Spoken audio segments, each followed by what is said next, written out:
ឥឡូវដល់ម៉ោងនាំគ្នាទៅហាងមួយទៀតហើយទៅញ៉ាំការ៉េម្ដងយើងដើរទៅនៅតាមតំបន់នេះគឺថាផ្លូវទូចមែនតើយើងអត់អាចចតផ្ដេសផ្ដាសបានទេម្ដងនេះត្រូវតែមានកន្លែងផ្ញើឡានលែកអីចឹងដើម្បីយើងដើរទៅគឺថាភោជនីយដ្ឋាននៅតាមផ្លូវហ្នឹងគឺស្អាតមែនតើបងប្អូនដោយសារនៅនេះគឺជាទីប្រជុំជនកណ្ដាលក្រុងរបស់ Downtown Tucson តែម្ដងគ្រាន់តែមកដល់ Downtown ភ្លាមនៅតាមជញ្ជាំងតាមដំបងអីគឺថាមានផ្ទាំងគំនូរបែបសិល្បៈស្រស់ស្អាតខ្លាំងមែនតើហើយប្លែកទៀតឥឡូវពួកយើងបានមកដល់កន្លែងមុខហាងហើយក៏មិនបង្អង់យូរទេគឺចូលក្នុងហាងតែម្ដងគឺថាម្នាក់សម្រុកឃ្លានតែម្ដងហាងនេះគឺគេរៀបចំបានស្រស់ស្អាតមែនតើពោពេញទៅដោយរៀបតុបតែងបែប classic មើលទៅ fresh មែនតើហើយការ decor របស់គេហ្នឹងគឺបដោតទៅលើពណ៌ភីង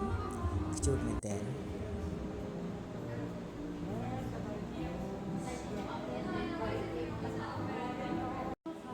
ហាងនេះគឺមានលក់ជាកូននំខេកតូចមានគ្រប់រសជាតិផ្លែឈើរសជាតិ blueberry រសជាតិអីចឹងទៅមានស្វាយមាន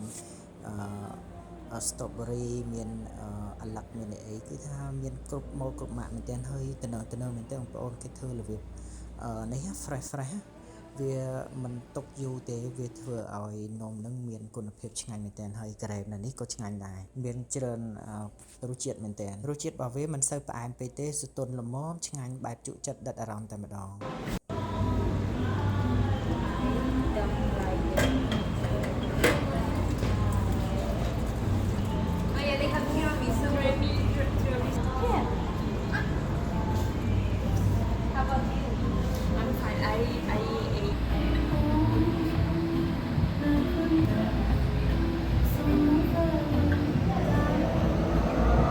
ឥឡូវចេញពីហាងវិញក៏ដើរកាត់ទៅតាមនឹងគេថាអូសម្បូរទាំងគំនូរគេគូស្អាតមែនទែនតែម្ដងបងគេគូលើអគារគឺថាសម្បូរមែនទែនដោយសារយើងនៅតំបន់កន្លែងយើងនៅវាអត់សូវមានដល់មកដល់កណ្ដាលក្រុងមកដឹងអូការគេគូគំនូរបែបសិល្បៈគឺសម្បូរបែបសម្បូរយ៉ាងមែនទែនស្អាតណាស់